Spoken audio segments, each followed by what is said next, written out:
In spite of what the graduation speakers say every spring, our town's pretty average. It goes for our seats, too. Out of this class of 40, just because it is average, 2 of these boys and girls will spend some part of their lives in a mental institution. My job is to try to keep the people around here healthy, and most of them are. Of course, nobody's health is ever perfect. Jim Anderson has a bad ear, but that doesn't keep him from playing on the football team. County champions last year, too. Frank White is nearsighted, but his glasses take care of that. Dorothy Westerly has a tooth that needs fixing, but she's in good health, I'd say. Mighty good health. They've all learned habits of good living that have helped them stay physically healthy. Habits of cleanliness, good diet, exercise, and rest. But there's another side to good health, and that's good mental health. Comes naturally to most people. Parents who are mentally healthy bring up their children to be mentally healthy, too. Take Tommy Clark there. He learned the first rule for good mental health a long time ago, about not bottling up his emotions. Now, when he works up a head of steam, he puts it to work in a useful way, instead of holding it inside. When you try to do that, it's bound to come out in some unpleasant way. Tommy learned that some years back, just after his younger brother was born. Come on, Jimmy. Have some. Come on. Tommy, eat your meat. You haven't eaten a bite all day. I declare I don't know what's got into you. You heard your mother, Thomas. Now do as she says. Finally, his folks sent him to see me. There wasn't anything physically wrong with him that I could find, so I began to talk with him. If you've got something on your mind, Tommy, why don't you talk about it? Well, We all have our problems, Tommy. But I can't talk about it. Of course you can. And you know something? The more you talk about your problems, the easier they are to solve. It's bottling things up inside that's bad. When you feel something, if you're mad or afraid or worried, you've got to let it out or it'll come out some other way. Like you losing weight and not sleeping. Now, what is it, son? Gosh, Dr. Martinson, this may sound kind of funny to you. No, it won't. I don't think my folks want me anymore. They're planning to get rid of me. What makes you think that, son? I heard them say so one night. They thought I was asleep. Ever since Jimmy was born, they... Well, it wasn't easy to prove to Tommy that he was wrong. As in so many cases like this, his parents were partly to blame. The new baby was taking more of their attention than they realized. I got a chance to talk to Tommy's mother about it, and it turned out that they'd been talking about sending Tommy to camp for the summer, and he'd misunderstood them. Well, we finally got it straightened out. But it taught Tommy a lesson that many people don't learn so quickly, about not bottling up his emotion. He learned that it could be easy to talk to his folks and that he didn't have to hide his love for them. Good night, Mom. Good night, Tommy. Well, that is quite a few years ago. Tom's graduating today. That #1 rule for good mental health, don't bottle up your emotions, has helped him through many a tough spot. Of course, we're talking about some of the simple rules for staying in good mental health. And that brings us to the second rule, which is respecting yourself. Sounds easy, doesn't it? But look what happened to Bruce Matthews. He went out for the tennis team a couple of years ago, and while he had a lot to learn, he had the makings of a fine player. But he wasn't satisfied with slow, steady improvement. Oh, he expected himself to be perfect right from the start. Missing a point would make him boil over at himself. Well, the coach finally caught on to what Bruce was doing to himself with his demand for perfection. Sure, I think it's fine to keep wanting to improve. I understand that, but I think you're going at it the wrong way. How do you mean? Well, did you ever stop to think how good your game really is? Yeah. After missing that last point, That's just what I'm getting at. You're worrying too much about the game and you don't enjoy it. But, gee, Coach, I know I can do better. Sure you can. But the point is you shouldn't let yourself get mad every time you miss a point. Why, even the world's champion can't make every point. You can't be perfect. You've got to learn to get more pleasure out of this game. So take yourself as you are instead of expecting yourself to be perfect. It took a while for Bruce to get what the coach was driving at. But little by little, without letting up one bit on trying to improve his game, he learned to enjoy his skill rather than fret over his occasional misses. Yes, he's learning that second important habit for keeping in good health. Good mental health, I mean. The habit of feeling right about himself. Along with that goes a third important habit. Feeling right about other people, too. That means getting along with others, having fun with them, being part of the group. There's no room for bashfulness in good mental health.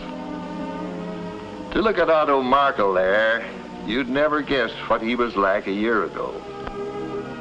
For some reason or other, he was convinced that people just didn't like him much. He never tried to make friends or to be one of the bunch. It was Miss Reinert who came to Otto's rescue. I think you'd enjoy getting into one of the school clubs. I don't know. I really don't have any time. I hear they're planning to organize a camera club. You could help with that. I'm not very good with my camera.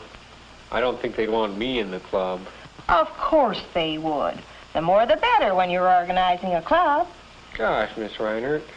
You're certainly doing well in chemistry, and that's important in photography. I don't know. Chemistry's different from photography. I think you'll find they'd welcome a good chemist like you in a camera club. But you'll have to do one thing. What's that? Offer to help. Do all you can to help get the club organized. Get some other students to join. Oh, I couldn't do that. Of course you can. And you'll find that they'll like you as much as you like them. I knew about Otto's problem because his parents had come to see me about the same thing. Of course, they had to share the responsibility for Otto's bashfulness. What do you mean, George? I don't quite get what you're driving at. No? Well, I'll tell you, Art. I've been watching you with that kid a long time. You're demanding too much from him. Nobody can be perfect, so don't ride him so hard. When he does something you don't like, remember he's a person in his own right. His way may be just as good as your way. I do think you've been hard on him at times, Arthur. Oh, but he doesn't toe the line the way he should. He has advantages I never had when I was a boy. He has an opportunity to amount to something. But let him do it his own way. You've got him feeling now he isn't as good as the next fella. That's why he hesitates to make friends. In Otto's case, as in many others I've known, talking with the parents was important in helping to get things straightened out.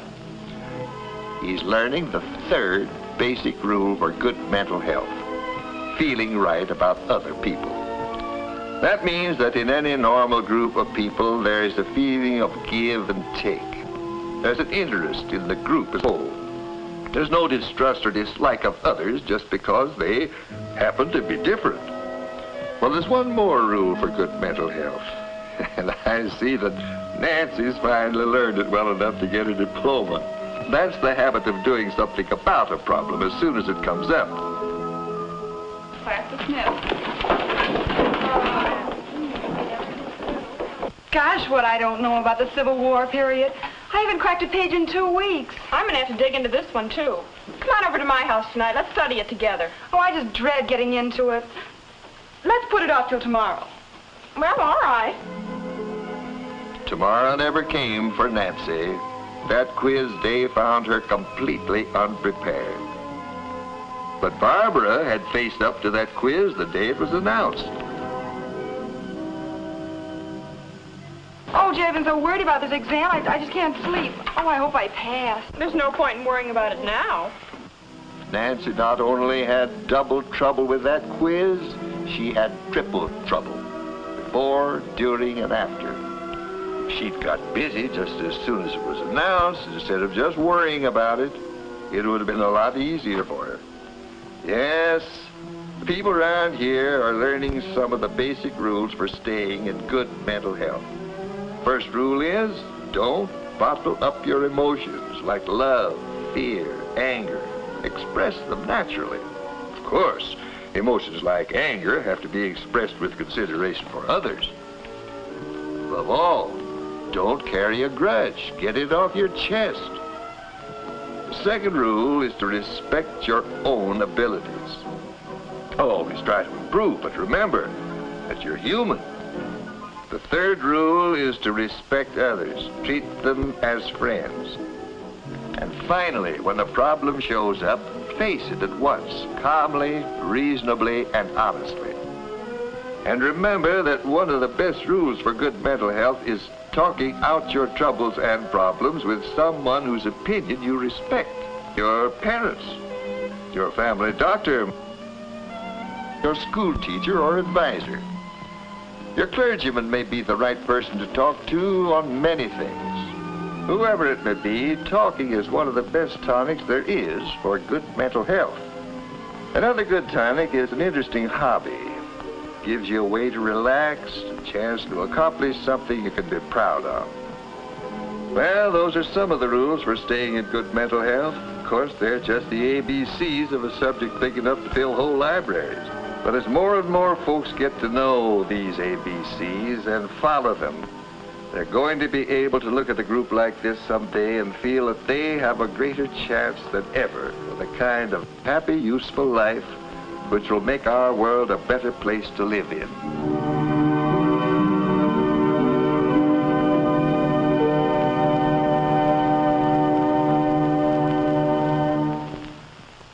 You heard your mother, Thomas. Now do as she says. Finally, his folks sent him to see me. There wasn't anything physically wrong with him that I could find, so I began to talk with him. If you've got something on your mind, Tommy, why don't you talk about it? Well,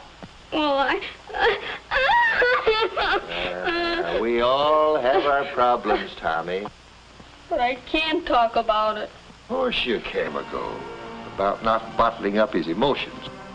Now, when he works up a head of steam, he puts it to work in a useful way, instead of holding it inside. When you try to do that, it's bound to come out in some unpleasant way. Tommy learned that some years back, just after his younger brother was born. Come on, Jimmy. Have some. Come on. Tommy, eat your meat. You haven't eaten a bite all day. I declare I don't know what's got into you. In spite of what the graduation speakers say every spring, our town's pretty average. It goes for our seats, too. Out of this class of 40, just because it is average, 2 of these boys and girls will spend some part of their lives in a mental institution. My job is to try to keep the people around here healthy, and most of them are. Of course, nothing. Then have helped them stay physically healthy. Habits of cleanliness, good diet, exercise, and rest. But there's another side to good health, and that's good mental health. Comes naturally to most people. Parents who are mentally healthy bring up their children to be mentally healthy, too. Take Tommy Clark there. He learned the first rule for good mental health a long time. Nobody's health is ever perfect. Jim Anderson has a bad ear. That doesn't keep him from playing on the football team. County champions last year, too. Frank White is nearsighted, but his glasses take care of that. Dorothy Westerly has a tooth that needs fixing, but she's in good health, I'd say. Mighty good health. They've all learned habits of good living.